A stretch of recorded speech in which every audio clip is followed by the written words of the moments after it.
From hurricanes to wildfires, blizzards, and beyond, 2020 has been a weather year for the record books and then some. Thanks for joining us. I'm My Radar's Chief Digital Meteorologist, Leslie Hudson. And I'm meteorologist Mike Linden. As we count down to 2021, we are counting down the top 10 weather events of 2020. And let's get right to number 10. Number 10. Hottest day in U.S. history. Not only did Death Valley, California record the hottest temperature of the year in 2020, the 129.9 degree reading at Furnace Creek Visitor Center on August 16th may be the hottest reliably recorded temperature in world history. That breaks the 129.2 degree reading in Death Valley in 2013 and Kuwait in 2016. Number 9. Southern states' severe weather outbreak. In 2020, there have been 16 separate weather disasters in the U.S. alone that each caused at least $1 billion in damage.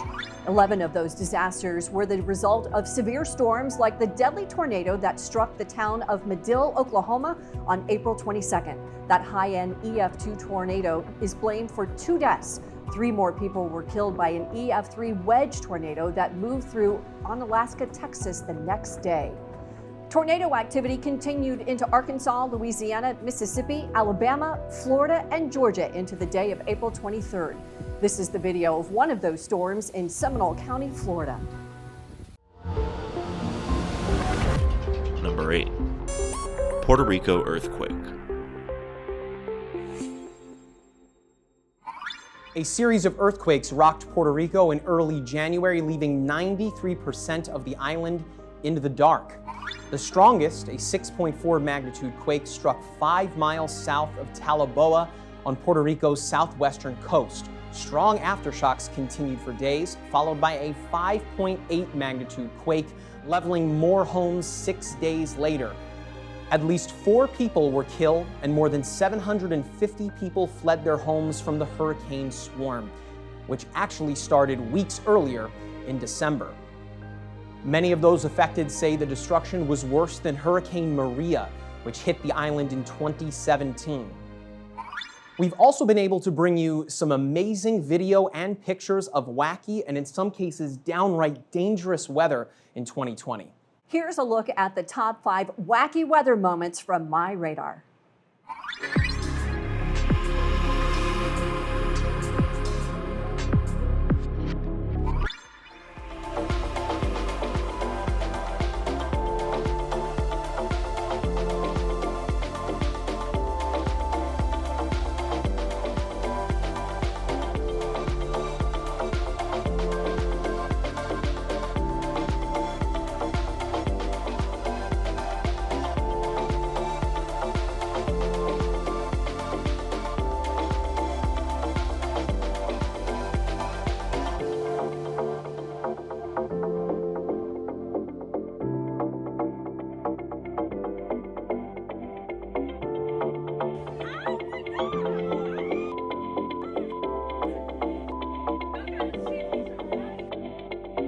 And we want to let you know the boater did survive. And while we did bring you a lot of news about dangerous and even deadly weather in 2020, there were some lighthearted moments too.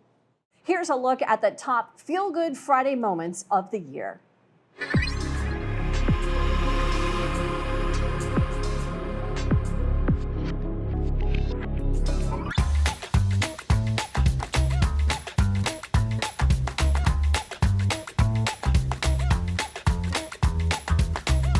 That little piggy you see there lost its way home. Just a short time after this video was posted, it actually was reunited with its owner. This is Archie, the pug. Now, Boulder got snow last weekend and early part of this week.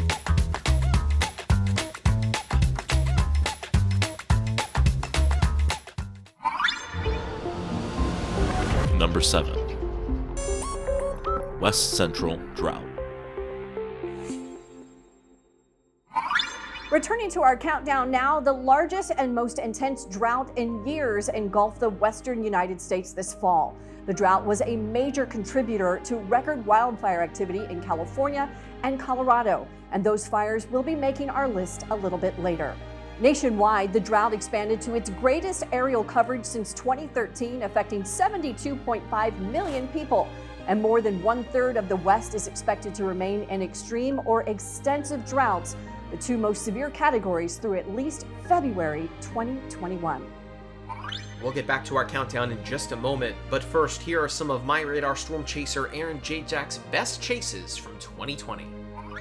This is Storm Chaser Aaron Jajak, and I'm just south of Vernon, Manitoba, with a big-time tornado here.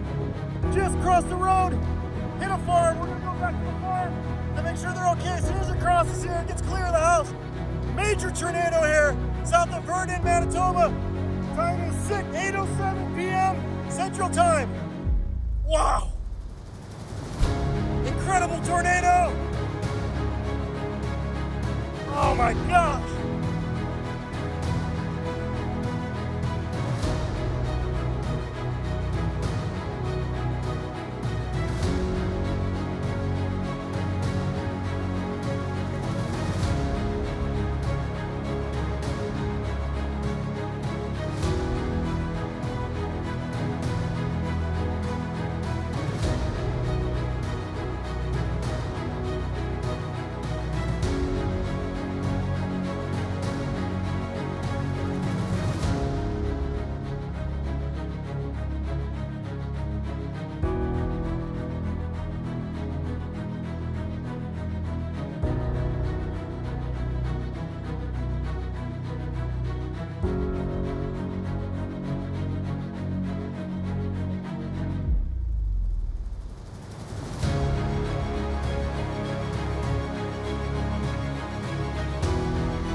Number 6. Iowa derecho.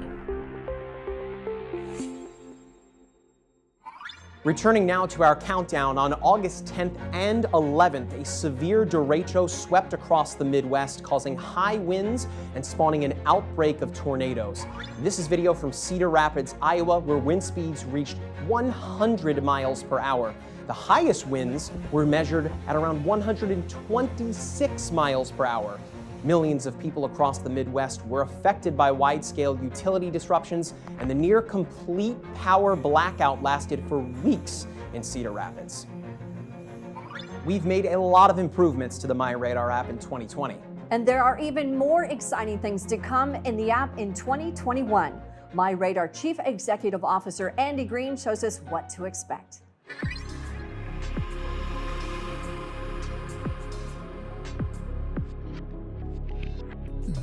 Hey everybody, my name is Andy Green. I'm the CEO of Acme Autonomatic. We're the company that makes My Radar. 2020 has no doubt been a crazy year, one that I suspect many people will be very happy to leave behind them. Since February, our offices here in Orlando and Portland, Oregon, everybody's been working from home. And it took a little while to adjust to the new normal, but After a while, I think we've kind of settled in, and we still managed to crank out quite a few really valuable features for the app over the year. So among some of the things we've delivered this year, we had improved global precipitation visualizations for those areas not covered by ground-based radar stations. That's a big deal for areas out over the ocean and in other countries where ground-based radar data is not available. We also added an air quality layer. That was pretty significant because of the raging wildfires out in the Midwest and the Western coast earlier this year. The air quality layer was really valuable for people to kind of stay aware of the breathability issues.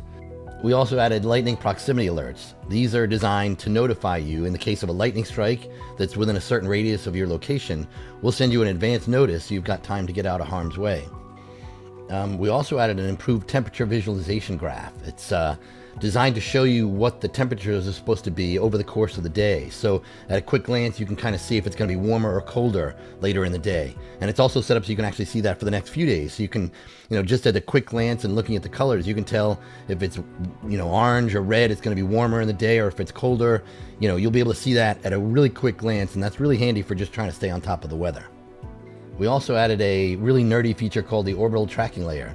It allows you to track things that are orbiting the planet, and it shows it right within the app. So you can track things like the International Space Station or NOAA weather satellites. It was really handy earlier in the summer when America returned to manned spaceflight on board the SpaceX crewed capsule, the Dragon capsule. You could actually enter that information into the app, and it would show you where the capsule was. And it was a really neat way to kind of follow along with things as they were happening. So looking forward in 2021, we've got a lot planned still. With our recent acquisition of Endpoint Technologies, we're going to be able to provide road weather conditions for our users within the app. That's pretty exciting, especially coming up on the winter season. There's some really neat things we'll be able to do with that. But aside from making it available within the app, we're also going to have it available as a commercial API for some of our customers. And what's really exciting about that is how valuable that'll be ultimately for autonomous vehicles. These, as we become more reliant on autonomous vehicles and cars that are going to drive us around, they're going to need to be aware of the road conditions ahead so they can avoid bad weather and potentially slick roads. This new technology uses enhanced machine learning and artificial intelligence to accurately model and predict what these road conditions are going to be like during severe weather. And that kind of information is incredibly useful as a tool for these autonomous vehicles. And that's something that we hope to offer and get online in 2021. And in addition to that, MyRadar is getting into the space business. Some of you may know this, but in December of 2019, we launched our first satellite. It went up on Rocket Labs out of New Zealand, and it was designed just as a test to kind of validate our platforms and make sure that we had a good understanding of everything that would be involved in sending up something up into orbit. We have our next satellite going up in January on SpaceX, January of 2021. And again, it's another task platform and incorporates another sensor. So this will kind of, again, be another further step to validate our R&D and make sure that we have a great understanding of how everything's going to work. Ultimately, this is gearing us up toward launching our commercial satellites in the end of 2021. Those satellites will be equipped with some really advanced sensors that allow us to do anything from, wildfire hotspot prediction and alerting to weather forecasting to improve the accuracy of tracking tropical cyclones. So there's some really exciting cutting edge stuff that we get to play with here. And, sending something into space is just a nerd's dream. And it's really cool to be able to work with an amazing team at the company to, take our expertise, turn it into something valuable, and then produce something useful to the public and to society at the end of that. All these crazy new things we're going to be doing are going to help us add some amazing new functionality and features to MyRadar, all while maintaining that, simple, fast, and informative design that users have come to love and rely on. Through all of that, as part of our core mission, we'll continue to produce high-end, educational, and informative video content. MyRadar can help you stay on top of the environmental conditions around you, and our expert team of meteorologists and scientists will continue to provide that extra level of awareness with in-depth analysis and award-winning reporting. Thanks for watching, thanks for letting me ramble, and thanks for being a MyRadar user. The age of working at home with your kids, right?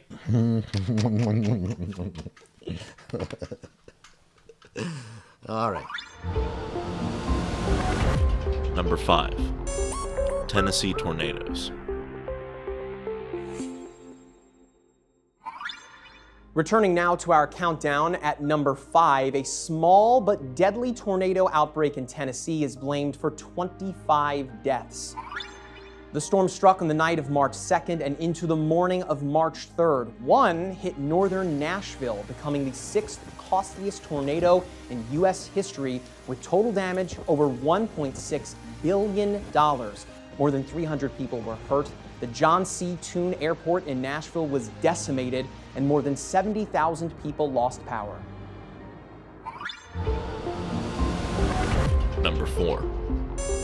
Easter tornado outbreak. Another deadly tornado outbreak comes in at number 4 on our list for 2020.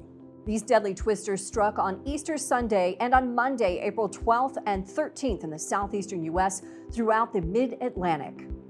Over the 2-day outbreak, a total of 140 tornadoes touched down across 10 states. The strongest tornado was rated a high-end EF4, and it hit southern Mississippi with winds over 190 miles an hour. 32 deaths were blamed on the storms, making it the deadliest tornado outbreak since April of 2014. Number 3. Cameron Peak, Colorado wildfire. 2020 was a devastating year for wildfires. Coming in at number 3 on our countdown is one of the most destructive, the Cameron Peak fire in Colorado. It burned 36 square miles from August 13th until it was finally contained on December 2nd. Hundreds of buildings were destroyed, and the fire is the largest wildfire in Colorado's history, surpassing the Pine Gulch fire, which had set the same mark just 7 weeks earlier. Number 2. California wildfires. Our number 2 weather event is a series of wildfires that affected millions of acres in California. Since mid-August, more than 4 million acres have burned across the state, breaking the statewide burn record set in 2018 by more than 2 million acres. 5 of the top 6 largest wildfires on record in California burned in August and September. This is the largest, the August Complex fire, which began as 38 separate wildfires inside the Mendocino National Forest. More than 10,000 lightning strikes across Northern California from August 16th to the 17th set off the fires. The August Complex fire became the first gigafire with more than 1 million acres burned. That's about the size of Rhode Island. And so far this year, more than 8,500 structures have burned across California, and dense smoke and reddish-orange skies affected the area for weeks. And it took almost 3 months to fully contain the fire. Number 1. 2020 hurricane season. And topping our 2020 top weather events list at number 1 is the record-setting hurricane season of the Atlantic. This hurricane season was the most active in the 7th costliest Atlantic hurricane season on record. There were more than 30 named storms. 13 of those became hurricanes, and 1, Hurricane Iota, grew to Category 5 strength. It was the second season that we had to use the Greek alphabet to name storms. The first was in 2005 when Hurricane Katrina struck. 12 of those storms hit the contiguous United States, breaking the record 9 set in 1916. 5 of 2020's storms hit Louisiana, causing tens of billions of dollars in damage, and one of the deadliest was Hurricane Laura, which made landfall in Cameron, Louisiana, as a powerful Category 4 hurricane on August 27th. Overall, Laura caused more than $16 billion in damage and is blamed for 77 deaths. Areas of Louisiana and the Gulf Coast that were affected by Laura were struck again just 6 weeks later by Hurricane Delta. That storm made landfall near Creole, Louisiana as a Category 2 hurricane on October 9th. That storm caused more than $4 billion in damage and caused 6 deaths. The east coast of the United States didn't escape the hurricanes either. One of the worst to hit there was Hurricane Isaias, which made landfall near Ocean Isle Beach, North Carolina on August 4th. Isaias stormed up the east coast to Canada, and it all told caused nearly $5 billion in damage and 18 deaths. When it finally came to an end on November 30th, the 2020 hurricane season had caused nearly $47 billion in damage and claimed 431 lives.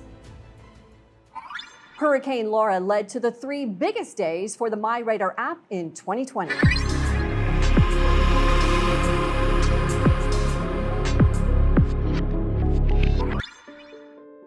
From August 26th through August 28th, we saw more than 3 million active users each day, with the most 3.15 million active users on August 26th alone. And of course, as we come to a close on 2020, we have to thank the folks behind the scenes that are hard at work putting all My Radar things together. Of course, we have our producer, John, and of course, our hardworking video editors. Every time you see a video, whether it's on YouTube, on the My Radar app, anywhere, it's these 2 guys here, Damien and Matt. And we want to thank all of the My Radar team here in Orlando and also in Portland, Oregon, who work tirelessly, who work all year round to give you the best app out there. Here is to 2021, you guys. May we leave 2020 in the rearview mirror and never see it again. Happy New Year, everybody.